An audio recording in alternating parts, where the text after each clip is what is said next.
चलिए नेक्स्ट जो प्रश्न हम लोग का है ये अध्याय 25 से आपात उपबंध से, यानी कि जो है हम लोग का आपात उपबंध का पहला जो प्रश्न है यह प्रश्न है कि देश में पहली बार राष्ट्रीय आपात की जो उद्घोषणा है ये कब की गई थी।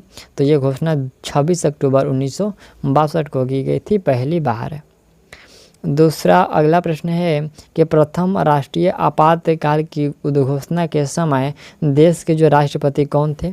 तो उस समय राष्ट्रपति डॉक्टर एस राधाकृष्णन थे, यानी कि जो सर्वपल्ली राधाकृष्णन थे।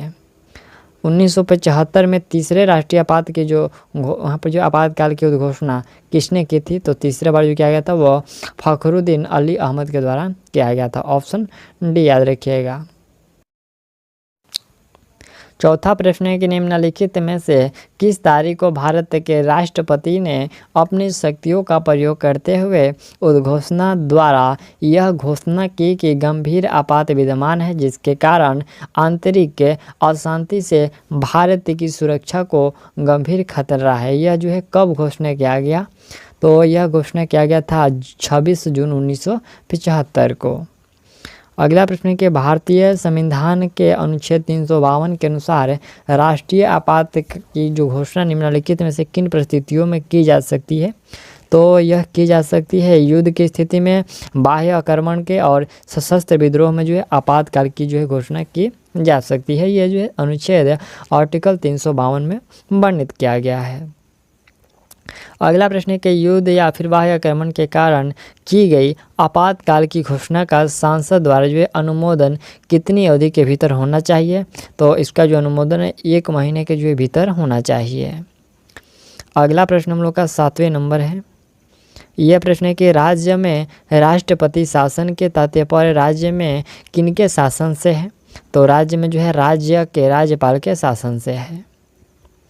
अगला प्रश्न है कि राज्यों में राष्ट्रपति शासन की जो उद्घोषणा को कितने दिनों में जो है सांसद की स्वीकृति मिलना आवश्यक है।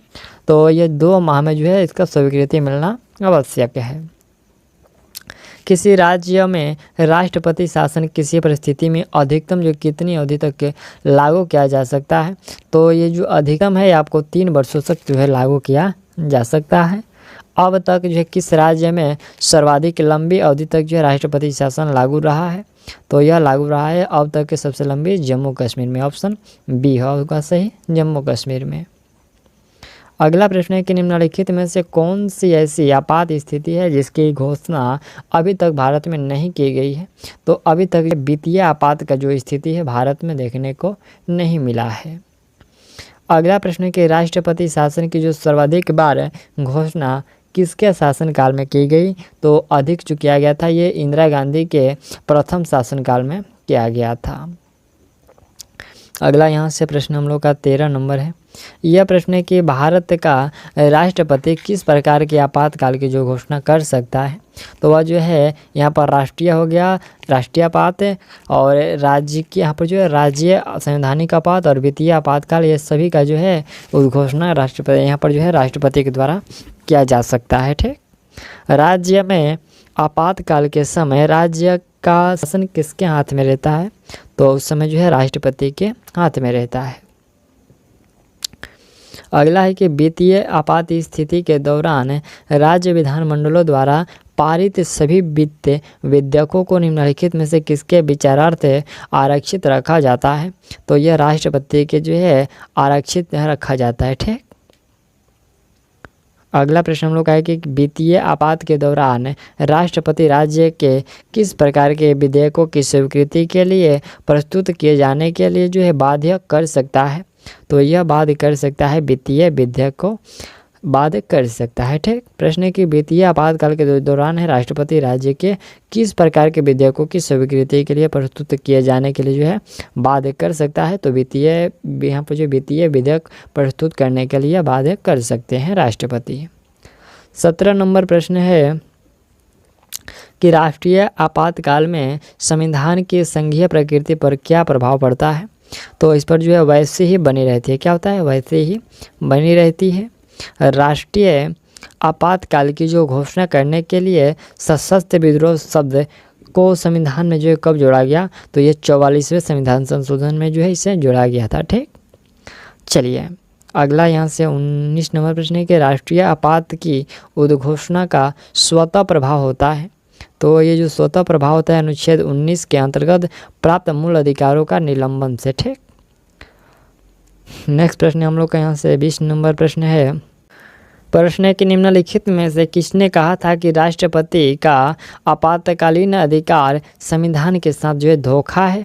तो यह कथन है हृदयनाथ कंजूरू के साथ, यहाँ पर जो कंजूरू का कथन है। ठीक, अगला पॉइंट है कि संविधान के किस अनुच्छेद के अंतर्गत राज्यों में जो संवैधानिक तंत्र के विफल होने पर राष्ट्रपति शासन लागू किया जाता है। यह किस अनुच्छेद के अंतर्गत? तो यह लागू किया जाता है अनुच्छेद 356 के अंतर्गत है। अगला प्रश्न यहाँ से हम लोग का द्वितीय राष्ट्रीय आपातकाल की जो उद्घोषणा के समय देश के राष्ट्रपति कौन थे? तो वीवी गिरी थे। अगला प्रश्न है कि निम्नलिखित में से किस राज्य में सर्वप्रथम राष्ट्रपति जो शासन लागू किया गया था? तो सबसे पहले याद रखिएगा पंजाब, उसका नाम पेप्सू था, उसी समय जो है लागू किया गया था। ठीक, चलिए यहाँ पर जो पंजाब में सबसे पहले। और अगला प्रश्न है कि अभी तक जो भारत में कितनी बार जो राष्ट्रीय आपात की जो घोषणा लागू की जा चुकी है? तो अब तक जो है 3 बार जा चुकी है। निम्नलिखित में से किस युग्म का जो है सही मिलान किया गया है? देखिए इस पर से सही मिलान जो है किसका है? तो इसमें देखिए यहाँ पर ADM जबलपुर बाद जो है ये आपातकाल में नागरिकों का अधिकार, ये जो है सही है, बाकी जो है यहाँ पर सभी गलत हैं। 26 नंबर प्रश्न की आपातकाल के समय निम्नलिखित में से कौन सा जो मूल अधिकार निलंबित होता है? तो उस समय निलंबित होता है व्यक्तिगत जो स्वतंत्रता होता है, ये आपातकाल के समय निलंबित होता है। चलिए नेक्स्ट जो प्रश्न हम लोग का है यहाँ से अध्याय 26 का प्रश्न करें कि विशेष वर्गों के संवैधानिक उपबंध से हम लोग का जो प्रश्न शुरू हुआ। पहला जो पॉइंट है कि यहाँ पर जो किस संविधान संशोधन के माध्यम से अनुसूचित जाति एवं अनुसूचित जो है जनजाति आयोग को पृथक किया गया? तो यह पृथक किया गया था नामा से हुआ संविधान संशोधन के अंतर्गत है। दूसरा प्रश्न है कि राष्ट्रीय अनुसूचित जाति आयोग में कुल सदस्य संख्या कितनी होती है? तो कुल 5 होती है। अगला प्रश्न है कि निम्नलिखित में से अनुसूचित जाति आयोग का कार्य कौन सा है? पर जो कौन सा है पूछा गया है, तो इसमें से कौन सा कार्य है? इसमें हम लोग का देखिए राइट आंसर जो होगा उपयुक्त में से सभी होगा, जैसे कि अनुसूचित जातियों को उनके अधिकारों और रक्षा उपायों से वंचित किए जाने की जो है शिकायत की जांच करना, अनुसूचित जातियों के संरक्षण, सामाजिक एवं आर्थिक कल्याण तथा विकास के लिए जो है अनुशंसा करना, और भारत के यहाँ पर जो भारत सरकार के आदेश के अधीन किए गए रक्षा उपायों से संबंधित सभी विषयों की जाँच करना एवं रक्षा उपायों के क्रियान्वयन का जो है मूल्यांकन करना उपयुक्त में से सभी जो होगा ये सही है। चलिए अगला चौथा प्रश्न कि भारत में जो है अनुसूचित जनजाति शब्द का जो प्रयोग है पहली बार जो है किस अधिनियम में किया गया? तो पहली बार जो है भारत शासन अधिनियम 1935 में जो है किया गया। अगला प्रश्न कि निम्नलिखित में से सत्य कथन की पहचान कीजिए। इन चारों में से जो है सत्य कथन कौन सा? दोस्तों इसमें से सभी कथन सत्य है। कैसे? जैसे कि पिछड़ा वर्ग आयोग का जो गठन है 2 बार हो चुका है। 29 जनवरी 1953 को कलेलकर आयोग का जो गठन किया गया, और 20 सितंबर जो है 1978 को BP मंडल आयोग की जो है गठन किया गया। उपयुक्त में से सभी जो हम लोग का ये सही होगा। चलिए अगला यहाँ से छठा प्रश्न है। प्रश्न है कि राष्ट्रीय अनुसूचित जनजाति आयोग के सदस्यों का जो कार्यकाल ये कितने वर्षों का होता है? तो ये दोस्तों 3 वर्षों का होता है। निम्नलिखित में से कौन से कार्य राष्ट्रीय अनुसूचित जनजाति के नहीं है? तो इसमें से जो सामाजिक एवं शैक्षणिक रूप से पिछड़े वर्ग की जो पहचान करना, ये अनुसूचित जो जनजाति के कार्य नहीं है। अगला है कि राष्ट्रीय पिछड़ा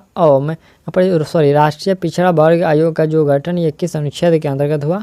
तो यह हुआ था अनुच्छेद 340 के अंतर्गत है। यहाँ पर है BP मंडल आयोग ने कितनी पिछड़ी जातियों की जो है पहचान की थी? तो उन्होंने जो है पिछड़ी जातियों की पहचान किया था 3743। कितना? 3743 जो है पिछड़ी जातियों की पहचान की थी। अगला पॉइंट यहाँ से 10 नंबर है कि पिछड़ा वर्ग आयोग प्रतिवर्ष जो है अपनी वार्षिक रिपोर्ट किसे सौंपता है? तो यह जो है राष्ट्रपति को सौंपता है। अगला प्रश्न है कि अल्पसंख्यकों की भाषा, लिपि तथा संस्कृति के संरक्षण का जो अधिकार किस अनुच्छेद में यह प्रदान किया गया है? तो यह प्रदान किया गया अनुच्छेद 29 में। ठीक, अगला यहाँ से प्रश्न हम लोग का ये 12 नंबर प्रश्न है। प्रश्न कह रहा है कि निम्नलिखित में से किन्नरों को किस वर्ग में रखा गया? दोस्तों, किन्नरों को जो है रखा गया है अन्य वर्गों के अंतर्गत। राष्ट्रीय अल्पसंख्यक आयोग का गठन किस वर्ष किया गया था? तो इसका गठन जो है 1993 में किया गया। अगला प्रश्न यहाँ से हम लोग का 14 नंबर है कि राष्ट्रीय अल्पसंख्यक आयोग की संरचना के संबंध में सत्य या विकल्प का जो है आपको चयन करना है। चारों में से जो है सत्य विकल्प दोस्तों कौन सा है? तो इसमें है कि इसमें एक अध्यक्ष, एक उपाध्यक्ष तथा 5 जो अन्य सदस्य होते हैं। ये बिल्कुल सही है राष्ट्रीय अल्पसंख्यक आयोग की संरचना में। अगला प्रश्न है कि निम्नलिखित में से राष्ट्रीय अल्पसंख्यक आयोग का जो कार्य कौन सा है? तो इसका कार्य जो होता है जैसे कि अल्पसंख्यकों के अधिकारों के हनन की जो शिकायतों को सुनना, राष्ट्रीय अल्पसंख्यकों के विकास के स्तर का जो मूल्यांकन करना तथा सुझाव देना, और राष्ट्रीय जो है अल्पसंख्यकों की सुरक्षा तथा कल्याण से संबंधित प्रयासों में जो है सहयोग देना। उपयुक्त में से हम लोग का सभी जो है कार्य है अल्पसंख्यक आयोग का। अगला प्रश्न है कि मुस्लिम अल्पसंख्यक समुदाय के विकास हेतु राजेंद्र सच्चर समिति ने अपनी रिपोर्ट किस वर्ष सौंपी? ये जो राजेंद्र सच्चर समिति है यह अपना रिपोर्ट जो सौंपा था 2006 में सौंपा था। निम्नलिखित में से किस संविधान संशोधन के द्वारा राष्ट्रीय पिछड़ा वर्ग आयोग की जो संवैधानिक दर्जा दिया गया? तो यह संवैधानिक दर्जा 102वां संविधान संशोधन के अंतर्गत दिया गया। अगला प्रश्न है कि राष्ट्रपति द्वारा अनुसूचित जाति का निर्धारण किस अनुच्छेद के माध्यम से किया गया है? तो यह किया गया अनुच्छेद 341 के माध्यम से। चलिए नेक्स्ट प्रश्न यहाँ से हम लोग का ये 19 नंबर है।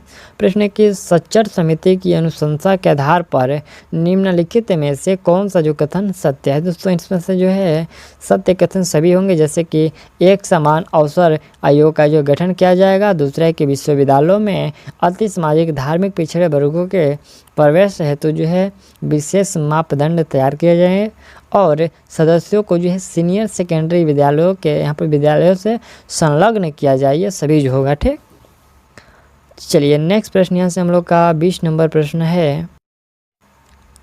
65वां संविधान संशोधन ये किस वर्ष किया गया था? तो दोस्तों 65वां जो संविधान संशोधन है 1990 में किया गया। और वर्तमान में जो है राष्ट्रीय पिछड़ा वर्ग आयोग के अध्यक्ष कौन है? तो इसके अध्यक्ष हैं डॉक्टर भगवान लाल सहानी। नेक्स्ट प्रश्न यहाँ से हम लोग का 22 नंबर है। प्रश्न एक तरफ सूची 1 और एक तरफ सूची 2 है, और इसको आपको सम्मिलित करना है।